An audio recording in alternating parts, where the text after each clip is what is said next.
હું જેટલા વર્ષ જીવ્યો તેના કરતાં હવે ઓછા વર્ષ માટે મારે જીવવાનું છે તે સમજાઈ ગયા પછી મારામાં આવેલ પરિવર્તન. કોઈ અંગતની વિદાયથી હવે મેં રડવાનું છોડી દીધું છે, કારણ કે આજે નહીં તો કાલે મારો વારો છે. તે જ પ્રમાણે જો મારી વિદાય અચાનક થઈ જશે તો મારા પછી લોકોનું શું તે વિચારવાનું પણ છોડી દીધું છે, કારણ કે મારા ગયા પછી કોઈ ભૂખ્યું રહેવાનું નથી અને મારી સંપત્તિ કોઈ છોડવાનું કે દાન ધર્મ કરવાનું પણ નથી. સામેવાળી વ્યક્તિનો પૈસો, પાવર અને પોઝિશનથી હવે અંજાતો નથી. ખુદના માટે સૌથી વધુ સમય કાઢું છું. સ્વીકારી લીધું છે કે દુનિયા મારા ખભા પર ટકી નથી. મારા વગર કંઈ અટકી પડવાનું નથી. નાના વેપારીઓ અને ફેરિયાઓ સાથે ભાવતાલ કરવાનું બંધ કર્યું છે. ક્યારેક ખબર હોય કે છેતરાવશું તો પણ હસ્તે મોઢે જતું કરે છે. ભંગાર વીણવા નીકળતા લોકોના પસ્તી કે ખાલી તેલનો ડબ્બો એમ જ આપી દઉં છું. 25-50 રૂપિયા જતા કરું ત્યારે એના ચહેરા પર લાખો મળી ગયાનો આનંદ જોઈ ખુશ થાઉં છું. રોડ પર પાથરણું પાથરી વેપાર કરતા વ્યક્તિ પાસેથી ક્યારેક નકામી વસ્તુ પણ ખરીદી લઉં છું.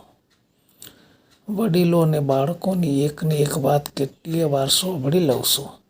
કહેવાનું બંધ કરી દીધું છે કે તેઓએ વાત ઘણી વાર કહી ચૂક્યા છે.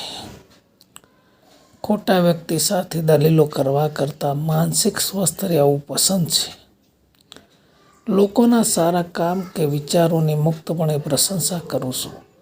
એમ કરવાથી મળતા આનંદની મજા માણું છું. બ્રાન્ડેડ કપડાં, મોબાઈલ કે બીજી કોઈ બ્રાન્ડેડ વસ્તુ થકી વ્યક્તિત્વ આંકવાનું મૂકી દીધું છે. વ્યક્તિત્વ વિચારોથી નિખરે છે, બ્રાન્ડેડ વસ્તુઓથી નહીં, એ સમજાઈ ગયું છે.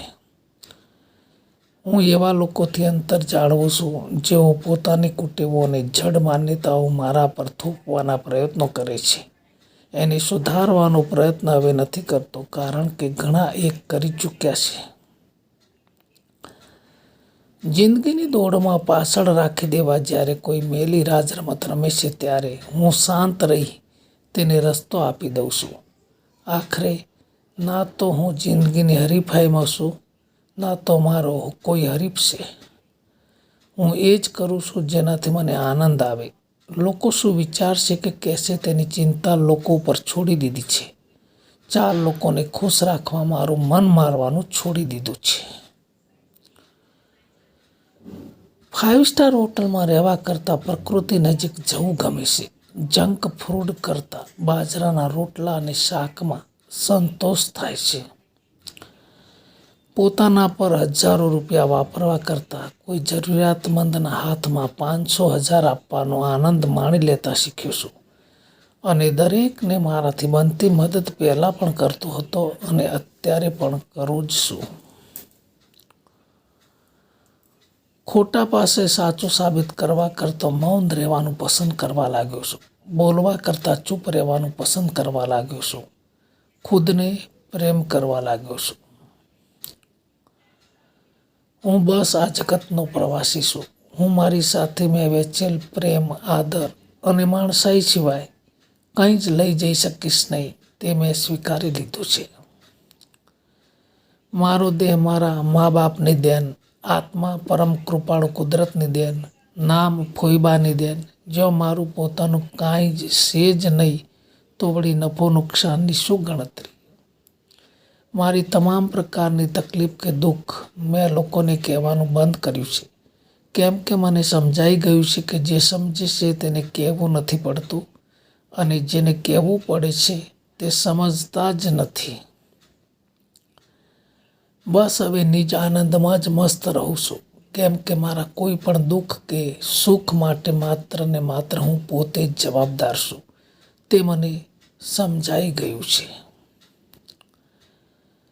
પડેપણને માણતા શીખી ગયો છું, કેમ કે હવે સમજાઈ ગયું છે કે જીવન ખૂબ જ અમૂલ્ય છે. અહીં કંઈ જ કાયમી નથી. કંઈ પણ ગમે ત્યારે થઈ શકે છે. આ દિવસો પણ વીતી જશે. અંતરના આનંદ માટે માનવ સેવા, જીવદયા અને પ્રકૃતિની સેવામાં પૂરવાઈ ગયો છું. મને સમજાયું કે અનંતનો માર્ગ આમાંથી મળે છે.